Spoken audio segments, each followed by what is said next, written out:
Bonjour, c'est Simo, bienvenue sur ma chaîne de conseils d'écriture.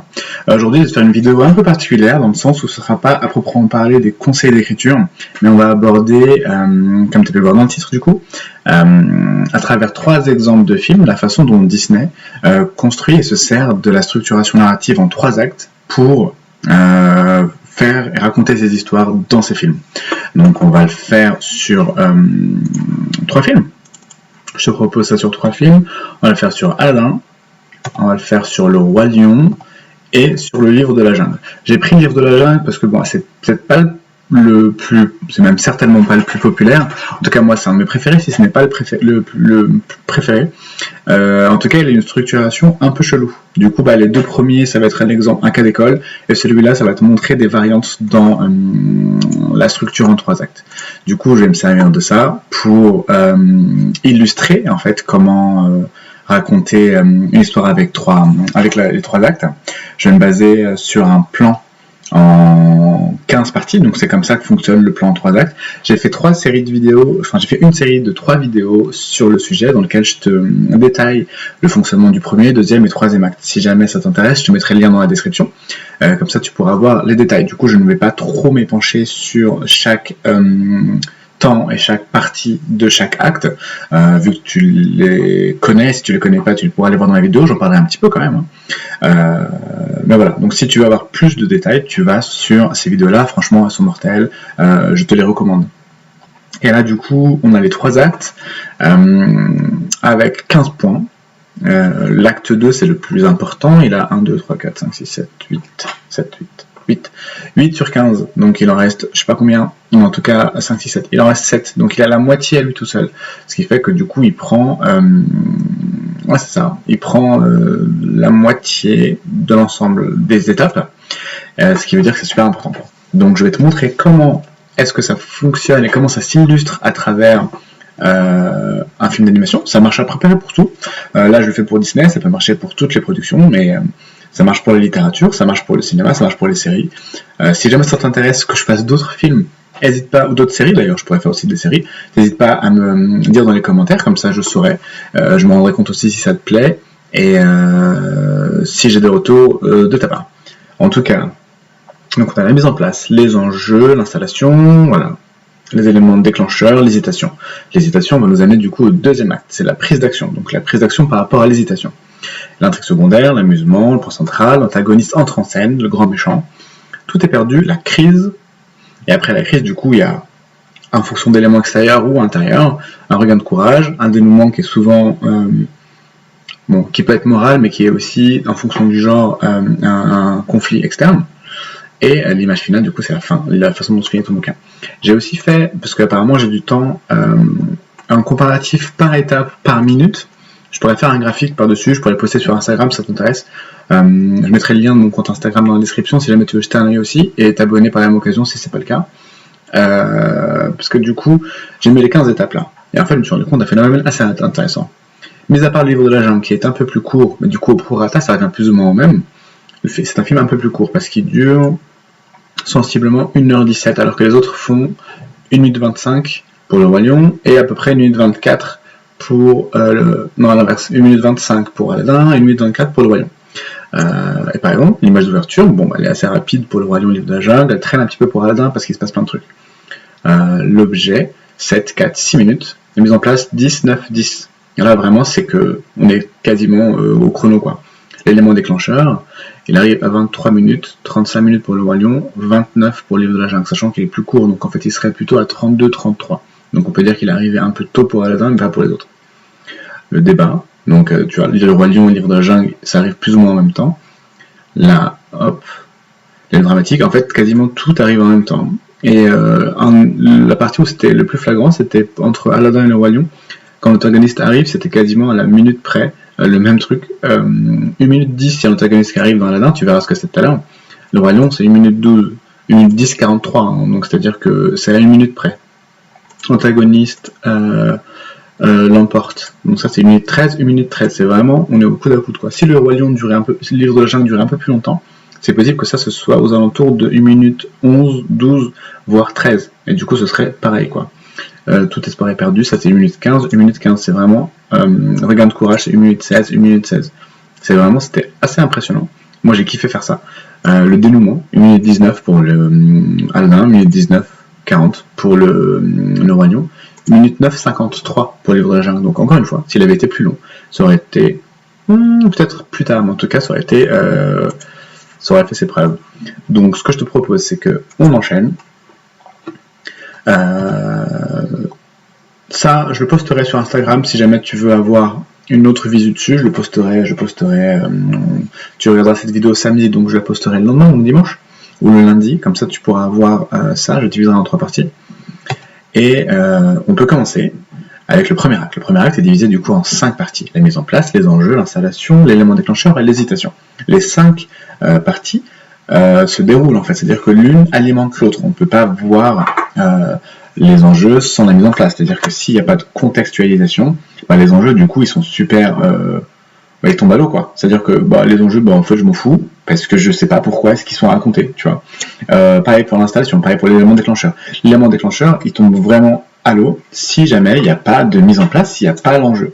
C'est-à-dire que les enjeux vont permettre d'augmenter, en fait, l'intérêt que porte ton lecteur ou, là, du coup, le visionneur à ton œuvre. Et si c'est pas fait, en fait, ça tombe à l'eau, quoi.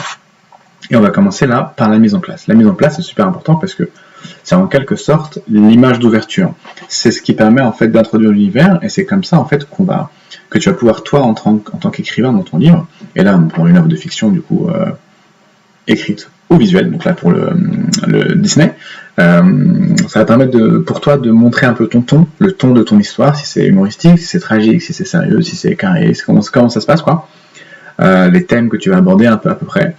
Et la façon dont tu vas le montrer. Tout ça, en fait, ça se fait dans la mise en place, ça se fait au début. Et par exemple, dans Aladdin, ça se fait au début quand on voit Jafar dans le désert avec le voleur et qui vont dans la caverne, sauf que ça échoue.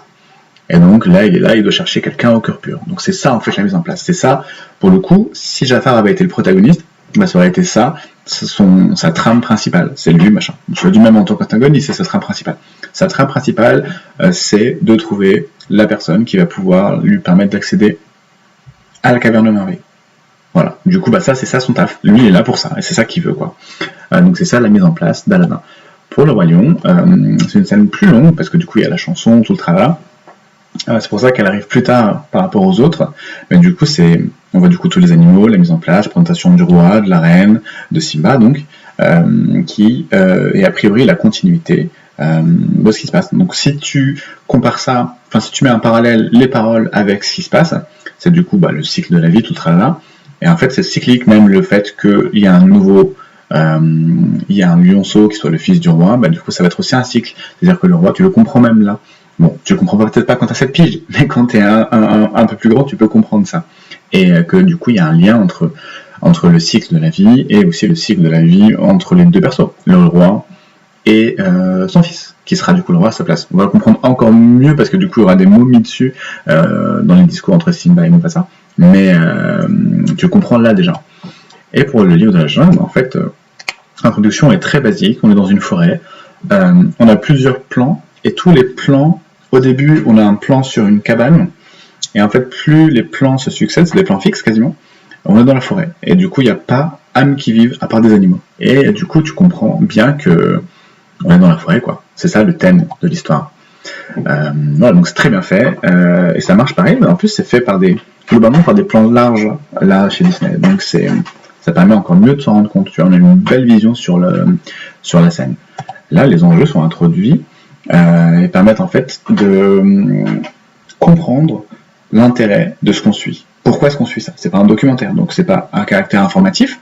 On suit une histoire parce qu'il se passe quelque chose. Et là, pour le coup, les enjeux, et c'est un peu le cas à peu près dans toutes les histoires, ils sont présentés par des personnages secondaires. C'est eux qui vont apporter des éléments qui vont faire avancer l'histoire. C'est rarement le protagoniste qui, dans les schémas classiques en tout cas, c'est rarement le protagoniste qui va être à l'initiative du changement dans son univers. C'est des personnages souvent secondaires, ça se trouve même très très très très secondaires, voire tertiaires, qui vont en fait apporter des éléments qui vont bouleverser la vie du protagoniste. Donc par exemple, les enjeux, là, c'est on comprend du coup qu'Aladin c'est un brigand à cause des gardes. Et les gardes, en fait, il y a plein de petites phrases comme ça, que c'est un voleur, que c'est un brigand, etc., qu'il faut qu'on le chope en gros. C'est ça l'idée. Et tu comprends que le gars, en fait, sa vie est pas facile, même s'il a l'air de rigoler, etc. En fait, tu comprends que le mec, il passe sa vie à courir après, à se faire courir après par les gardes, et que c'est pas easy peasy.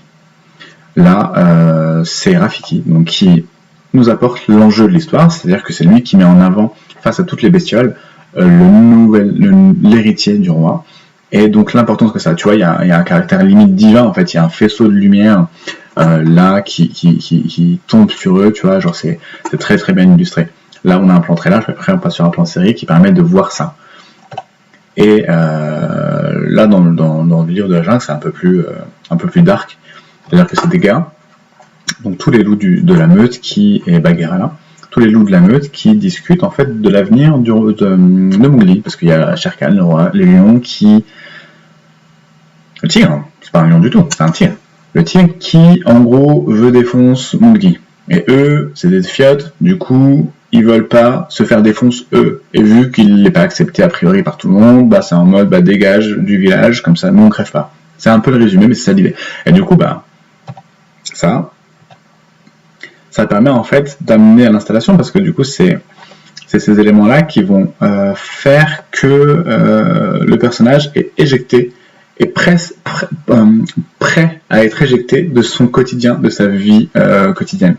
Et en fait, c'est pour Aladdin par exemple, c'est là que tu vois que le répit qui s'accorde après avoir réussi à faucher le bout de pain avec son singe, et en fait, indirectement, tu comprends que le mec il est sympa, que c'est un clodo, bon ça c'est pas un problème, mais qu'il est pas tout seul, et qu'en fait il a été clodo, et que il voit les enfants clodo, et que lui il se voit grand, et qu'en fait il sera toujours un clodo. Après ça, il y a une discussion avec le prince là, et bim, ça te met en fait le contraste entre lui, clodo, et ce à quoi il n'a pas accès, a priori. Là, c'est une conversation entre du coup les potentialités. Donc ça c'est Mufasa qui discute avec son fils du royaume. Donc tout ce qui est au-delà de la lumière, tout ce qui est touché par la lumière, c'est son royaume. Donc il lui parle en fait de la potentialité, de ce qu'il pourrait devenir et ce qu'il va faire, tu vois. Donc là c'est vraiment très très très symbolique, tu vois. C'est genre les deux sont vus de dos, le petit, le grand, avec une belle lumière sur eux. Normalement il devrait être à contre-jour d'ailleurs, vu là où est le soleil, il devrait être en noir. Je viens d'y réfléchir. Pas très correct ça. Et là, bim, Mowgli rencontre K. Mowgli a dans le livre de la jungle, il y a deux catalyseurs, il y a deux éléments déclencheurs. Il y a le fait qu'il se fasse jarter du village. Donc ça c'est le premier déclencheur. En fait il a une vie de merde. Il a donc les éléments déclencheurs. Le premier, c'est le fait qu'il soit viré du village. Le deuxième, c'est le fait qu'il soit kidnappé par les singes. Tu verras ça tout à l'heure. En tout cas, là, bim, les événements s'enchaînent très tôt pour lui. Et c'est pour ça que là, c'est super intéressant, parce que c'est un personnage qui va être très passif. Il est passif tout du long jusqu'à la toute fin. Et c'est là qu'il va prendre une décision. Mais sinon, tout du long, il est passif. Et en fait, il subit les décisions qui sont prises à l'extérieur. Alors que Aladdin, il subit absolument pas au début, il est acteur. Il est acteur de choses, alors bonnes ou pas bonnes, on s'en fout, mais en tout cas, il est acteur. Pour Simba, en fait, il est acteur aussi. Par contre, ses actions vont avoir des conséquences. Mais il est acteur aussi. Mowgli, lui, en gros, il se fait balader par les loups, par les panthères, par les vautours, par les singes, par tout le monde, et il subit en fait les décisions des autres. Et c'est assez important, je trouve, par rapport aux autres. C'est une façon, je pense, assez intéressante d'amener l'évolution d'une histoire et aussi l'évolution d'un personnage. Hop. Sachant que lui, vu que c'est un récit, c'est un genre de quête d'aventure, en fait, il rencontre plein de monde. Tu vois, genre, il rencontre le serpent juste après, il rencontre les éléphants juste après, il rencontre Baloo. Et tout ça, ça s'enchaîne en même pas 10 minutes, tu vois. Et c'est vraiment une quête du héros, tu vois. Sauf qu'il n'est pas à l'origine de la quête, il la subit aussi. Alors tu me diras que la plupart des héros la subissent, mais lui vraiment, il se fait littéralement trimballer, c'est-à-dire que Bagheera l'emmène d'un endroit à un autre, et il est là, il veut pas y aller, mais il y va quand même. Et donc lui, il subit ça vraiment, genre, c'est pas très très cool. Et là, donc les éléments déclencheurs, c'est ce qui va déclencher les événements de l'histoire et vont faire en sorte en fait de donner de l'intérêt à ton histoire. Et c'est ce qui va faire en sorte une fois que tu as déposé et posé tout ton univers, donner envie à ton lecteur de poursuivre la lecture ou à la personne qui regarde le film ou la série de continuer de regarder. Et pour Aladdin, c'est l'élément déclencheur, ce qui va en fait tout perturber. C'est qu'Aladin est dans sa vie de clodo, etc., donc c'est compliqué, mais il se fait arrêter à cause de la princesse. À cause de la phare en vérité, mais la présence de la princesse, il se fait arrêter. C'est ça son élément déclencheur. Et ça va engendrer du coup toute la suite. Parce qu'en fait, s'il se fait pas arrêter, il va pas en prison. S'il va pas en prison, il va pas à la caverne. S'il va pas à la caverne, il trouve pas la lampe. Donc en fait, c'est un peu grâce à ça que il va s'enchaîner tout le reste.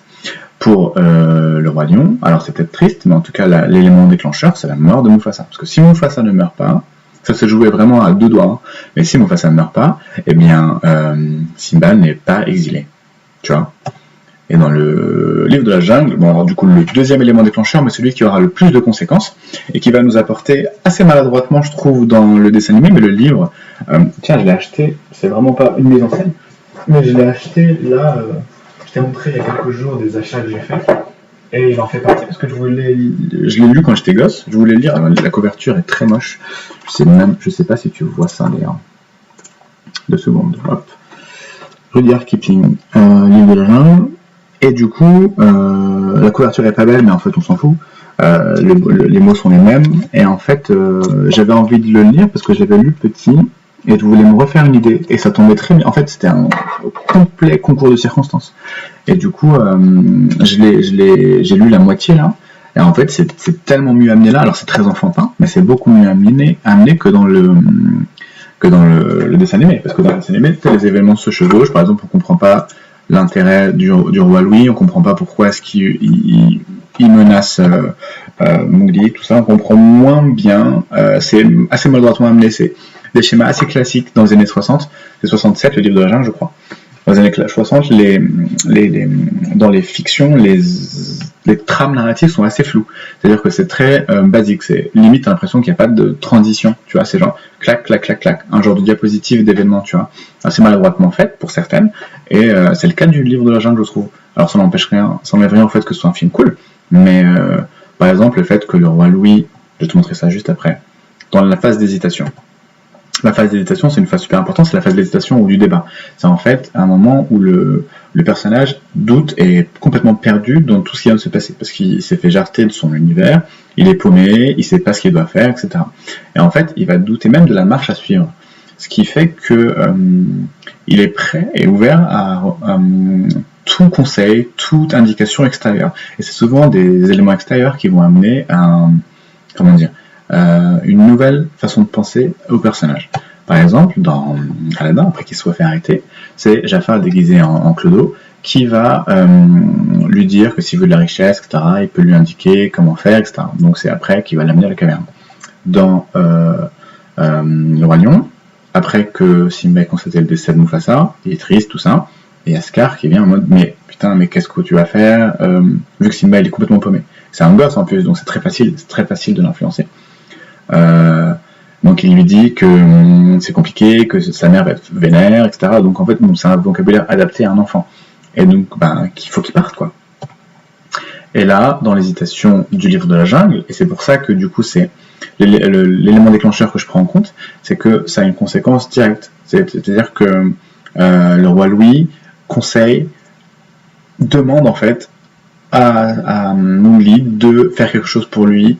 C'est très direct, quoi. C'est vraiment voilà. Donc tu vas devoir me faire ça. Tu vas devoir trouver la fleur rouge. La fleur rouge, c'est le feu. Et je veux m'en servir, quoi. Et c'est pour ça que je trouve ça assez intéressant, c'est que la fleur rouge, donc là on en parle. Bon, il n'y a pas vraiment d'enjeu, on ne sait pas trop pourquoi. Est-ce que ils en parlent là alors qu'on s'en fout jusque là. Bon, très bien. Et par contre, il va y avoir un truc à la fin. Et je pense que ça va être mieux fait. Bon, pour l'instant, je ne suis pas là dans le livre, mais ça va être mieux fait, d'après mes souvenirs, ça va être mieux amené dans le bouquin. En tout cas, cette phase de débat elle est super intéressante, parce que suite à ces actions-là, en fait, et suite à cette conversation-là, souvent, et à ces éléments de réflexion nouveaux que le personnage reçoit, il va être amené à prendre des décisions qui vont le conduire à le deuxième acte. Le deuxième acte, il est constitué de 1, 2, 3, 4, 5, 6, 7, de 7 partie. Donc la conséquence directe du débat et de l'hésitation, c'est la prise d'action. La prise d'action, c'est quoi? C'est-à-dire que il choisit officiellement de quitter son monde, et là l'aventure commence réellement pour lui. Et en fait, c'est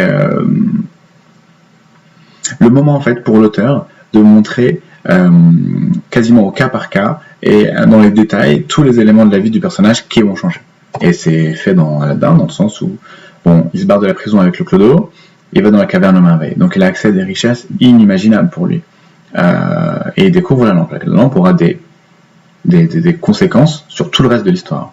Dans Le Roi Lion, la prise d'action de Simba, c'est après le débat avec Scar, la conversation avec Scar, il choisit de se barrer. Normalement, il doit crever. Les lions sont censés le buter. Bon, elle le laisse. Il se casse dans le désert. C'est ça sa prise d'action. Donc lui, c'est la fuite. Tu vois.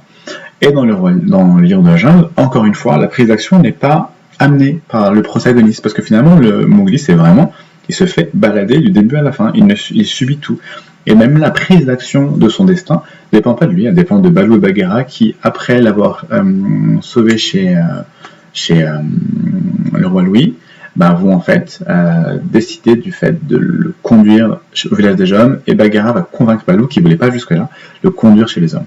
Donc c'est super important et super intéressant, d'autant plus que la prise d'action là vient après un élément super important qui arrive après pour les deux autres. C'est pour ça que je te dis que la structuration et la construction de l'histoire du livre de la jungle est intéressante, c'est que tout n'est pas dans l'ordre.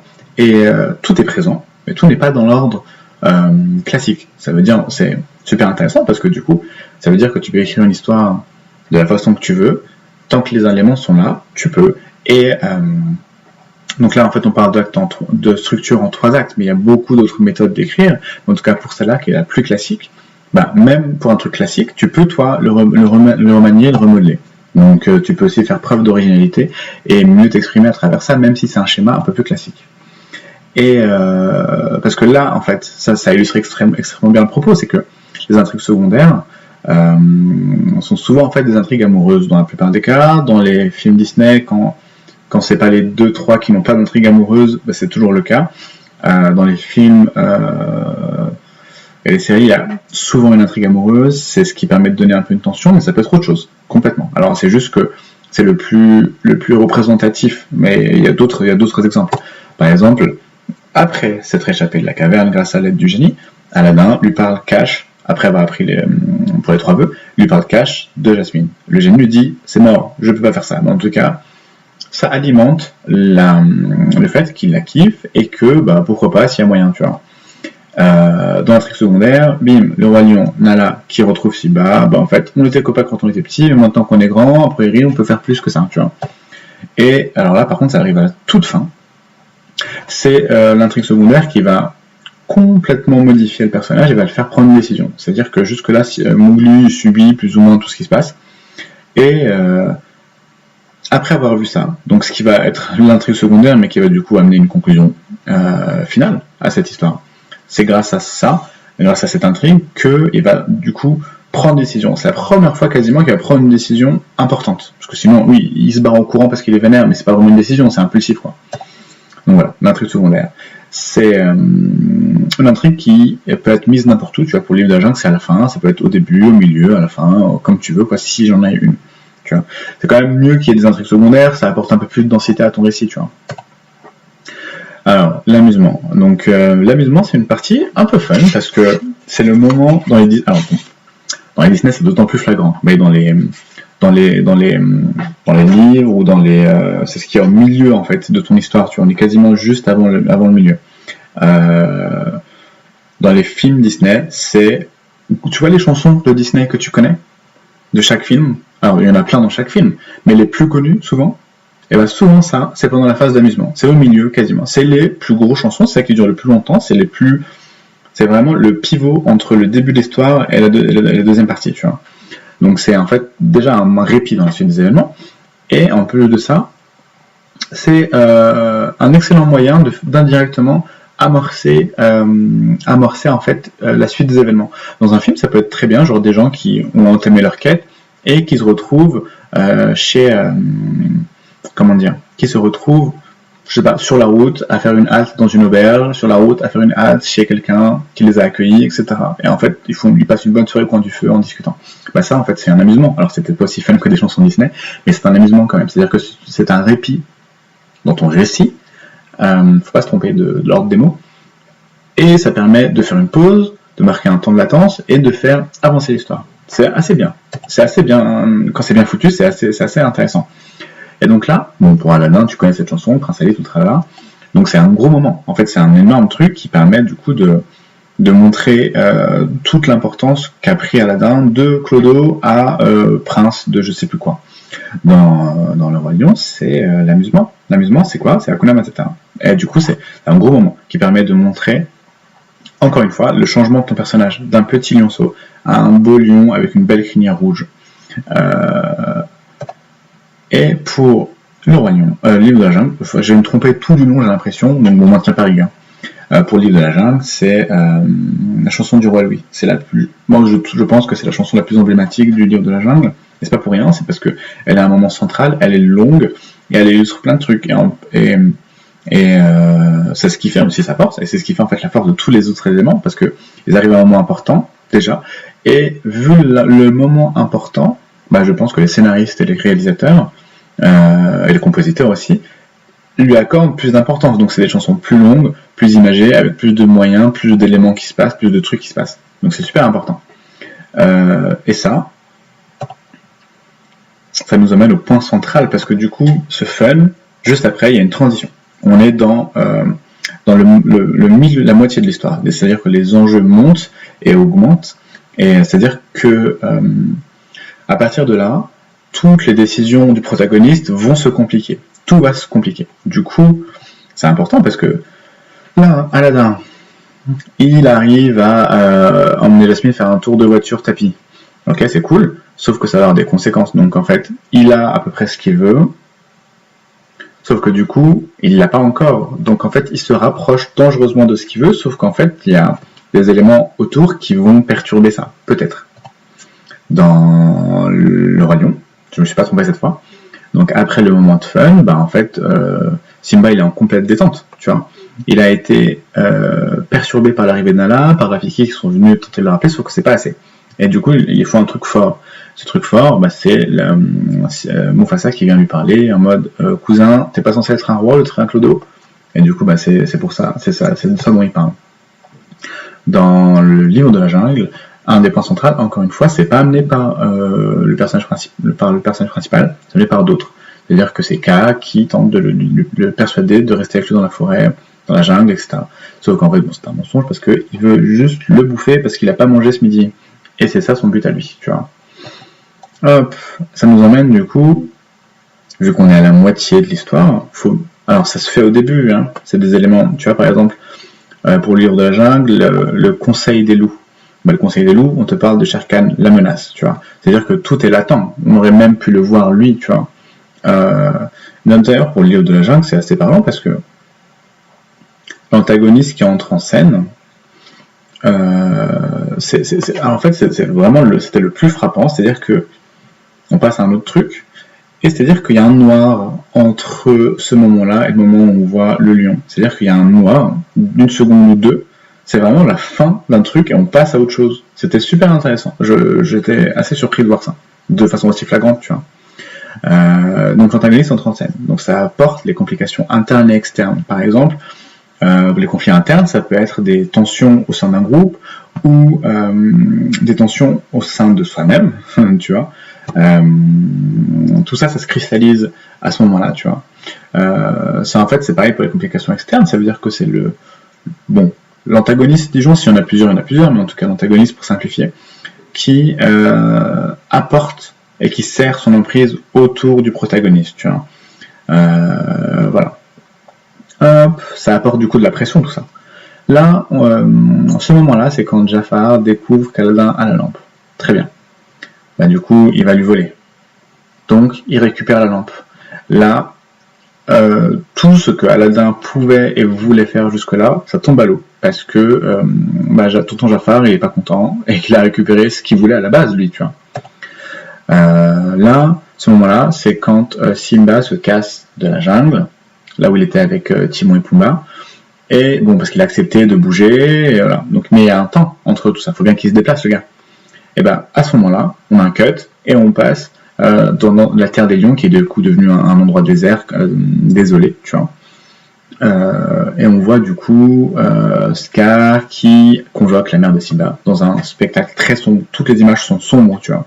Ça contraste énormément avec le début, quand il y avait Mufasa, où c'était très ensoleillé, très coloré, très musical. Là, c'est sombre.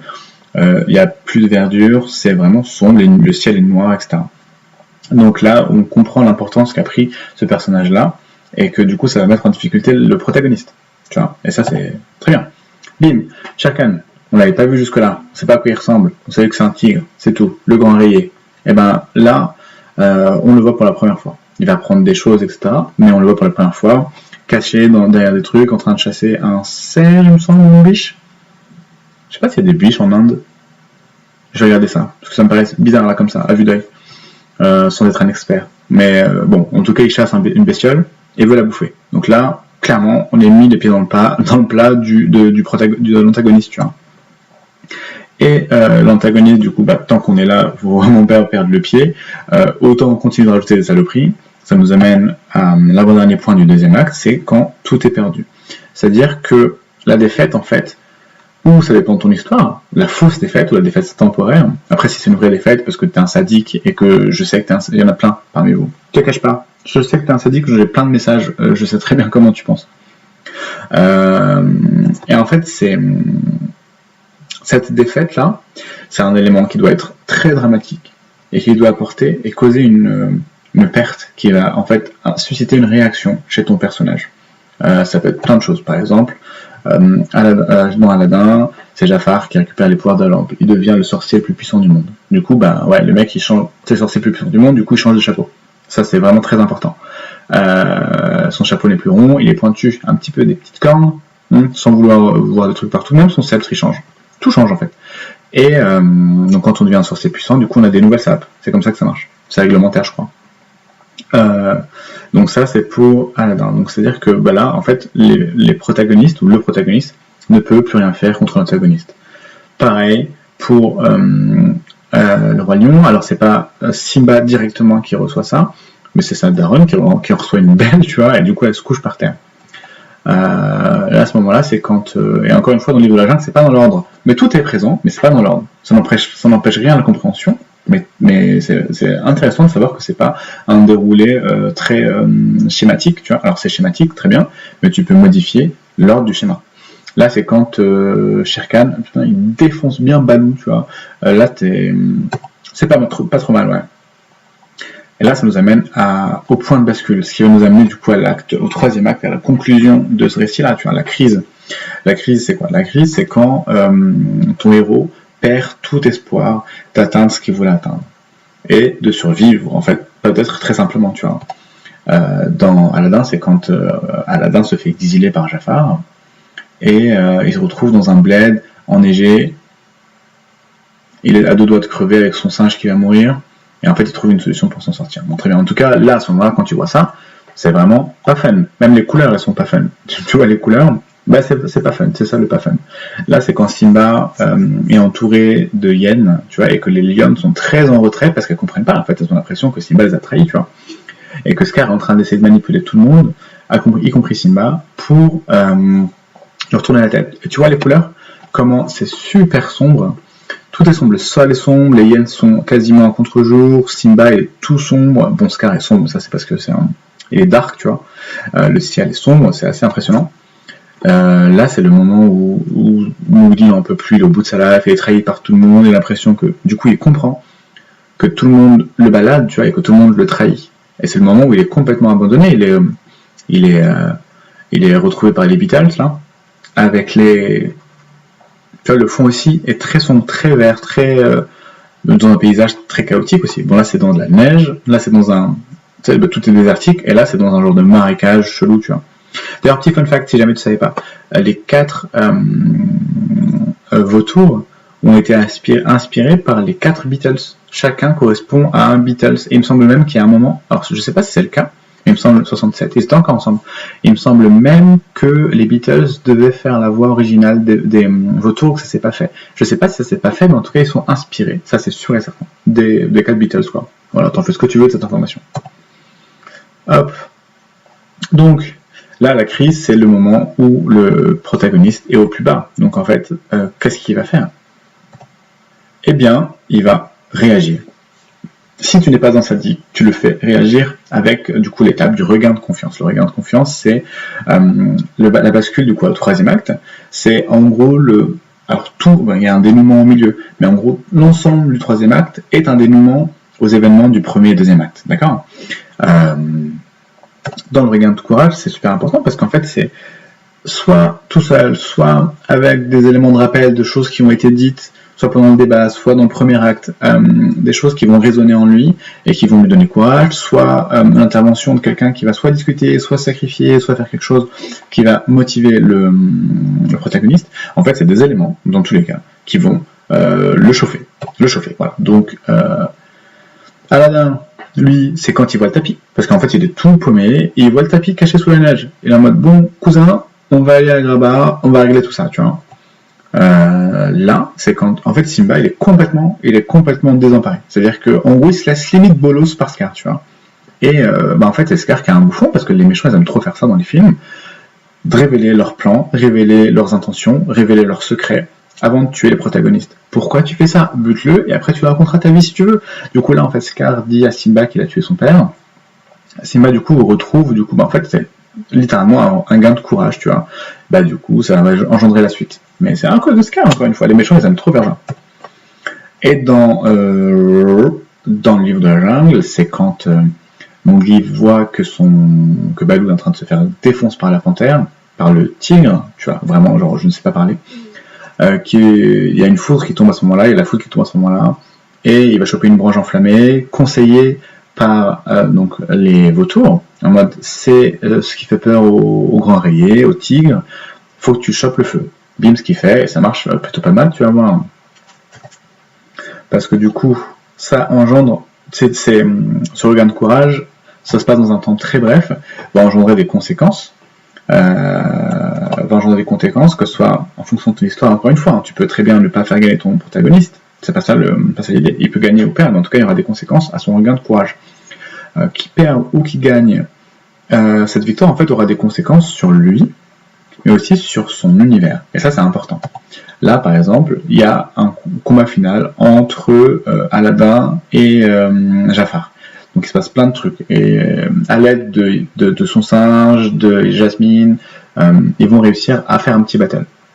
Dans le Roi Lion, c'est un mano à mano entre Scar et le Roi Lion. Si jamais t'as pas lu Hamlet, sache que c'est clairement une inspiration d'Hamlet. C'est-à-dire qu'il se passe la même chose, c'est pas des lions, c'est des Danois, mais c'est la même chose. Il se passe avec son oncle à la fin, quoi. Parce qu'il s'est passé la même chose. Son oncle a trahi, a fait en sorte de buter son père, et du coup il a été exilé, etc. Mais en fait, c'est la même histoire. C'est pas caché, hein, c'est pas une information c'est pas une breaking news, tu vois, c'est vraiment juste, si tu savais pas, comme ça tu sais, quoi. Et dans le livre de la jungle, Simba, y a pas trop de bataille, en fait. C'est-à-dire que Mowgli arrive, il attache la branche à la queue du tigre, bim, il s'en rend compte, il se crame les moustaches, et il se barre. Ça se règle en 2 secondes, tu vois. Et ça nous amène du coup à l'image finale. Une fois que tout ça s'est réglé, en fait, c'est l'impact que tous ces événements ont primo sur le personnage et sur son univers. Et en fait, il faut illustrer ces changements-là, tu vois. Par exemple, Aladdin, tu vois comment il s'appelle Aladdin? Il s'appelle en mode chicos. Ça veut dire que c'est plus un clodo, tu vois. Même s'il n'y a plus le génie. Donc, alors, il y a une série animée, Aladdin, qui vaut ce que ça vaut, c'est ni bien ni pas bien, c'est vraiment très tiède, tu vois, qui se passe directement après les événements du premier film. Sachant qu'il y a un 2e et un 3e film, Le Retour de Jafar et Le Roi des voleurs, mais en tout cas, il y a ça, et tu comprends un peu que du coup, Aladdin est accueilli, quoi, par le sultan, sa fille, en fait, il est là, quoi, même si c'est un clodo à la base, etc., ça passe très bien. Et là, en fait, ça illustre très bien ce propos. Il est avec la meuf qu'il voulait, l'intrigue secondaire, et mené à bien. Et en plus, l'intrigue principale, c'est le fait que c'est un clodo et qui ne veut plus l'être, est réglé aussi. Donc ça, c'est assez cool. là, Simba qui dit qu'il veut faire ce qu'il veut au début, ça c'est l'intrigue principale. Qui veut pas forcément être roi, qui sera roi à sa façon, etc., etc. Tout ça, en fait, c'est ce qu'on a au début du film. Sauf que là, à la fin, en fait, il s'avère que Simba, l'intrigue secondaire avec sa meuf, elle est réglée, c'est sa meuf, tu vois. L'intrigue principale, lui qui veut faire le roi un peu ouf et tout, en fait, pas du tout. Il fait exactement la même chose que son père. En fait, il suit les traces de son père. C'est l'illustration parfaite de ton cycle infini. Le cycle éternel, tout ça, je me rappelle plus des paroles. Mais en tout cas, tout ça, quoi. C'est assez bien foutu. Et un autre point de contraste avec le livre de la jungle, c'est que le livre de la jungle, en fait, comme je t'ai montré tout à l'heure dans l'intrigue secondaire, c'est qu'il rencontre une meuf. En fait, ils étaient arrivés à la conclusion, Balou, Bagheera et Mowgli, que Mowgli allait rester dans la jungle. En mode, tu sais quoi, en fait, on te kiffe, tu restes avec nous. Sauf qu'en fait, alors bon, je soupçonne Bagheera d'avoir manigancé quelque chose, en scred, tu vois, pour manipuler Mowgli, encore une fois. Mais bon, c'est pas ostentatoire. Donc du coup, bon, mettons ça sous silence. Comment dire, Mowgli voit une meuf et il kiffe du coup. Donc en fait, il décide d'aller dans le village. Tu vois, donc il a réagi dans d'autres moments. Tu vois, il a réagi en voyant Balou se faire défoncer. Il a pris les flammes pour le cramer. Il a réagi à différents moments. Là, il choisit en fait. Bon, ça peut être une réaction aussi dans le sens. Mais bon, disons qu'il a choisi de suivre la meuf et de rentrer dans le village des hommes. Et du coup, Balou et Bagheera se retrouvent copains dans la forêt sans le personnage principal. Mais du coup, est-ce que c'est le personnage principal? Je sais pas trop, ça dépend de la définition du personnage principal que t'as. Donc voilà, et ça conclut l'histoire. Tu vois, c'est assez flagrant comment tout se ressemble, tout se chevauche, limite même les codes couleurs se ressemblent, tu vois. Donc j'espère que ça t'a plu. C'est un format un peu différent du coup de ce que je fais d'habitude, mais je me trouvais ça assez pas mal parce que je regardais un film l'autre jour, un dessin animé avec mes neveux, si tu veux tout savoir, et vu que j'ai déjà vu 1 milliard de fois, c'était Astérix Mission Cléopâtre, si tu veux, le dessin animé. Et en fait, je l'ai vu 1000 fois, donc je me posais la question. En fait, du coup, je le regardais pas en tant que tel, mais je m'amusais à trouver les points de pivot entre différents éléments et différents actes, tu vois. Mon neveu, lui, il regarde parce qu'il kiffe, il a 5 piges, il regarde, il kiffe. Moi, je l'ai vu 30 fois, donc en fait, ça me fait pas kiffer, quoi. Et donc voilà, je me suis dit que ça pourrait te plaire, tu vois. Donc si jamais c'est le cas, n'hésite pas à me le dire dans les commentaires. Moi, comme ça je sais que c'est pertinent et que ça t'a plu. Et si tu as des idées, des envies d'autres films, d'autres séries, d'autres dessins animés à analyser comme ça, n'hésite pas à me dire dans les commentaires. Comme ça, je saurai que ça t'a plu et je saurai aussi s'il y a des envies pour d'autres. Comme ça, je pourrais savoir si je l'ai fait ou pas. Moi, de mon côté, j'espère que ça t'a plu, vraiment. J'ai pris beaucoup de plaisir à le faire. Moi, de mon côté, j'ai plus qu'à te souhaiter un bon week-end, une bonne lecture, une bonne écriture, et à vendredi prochain. Salut!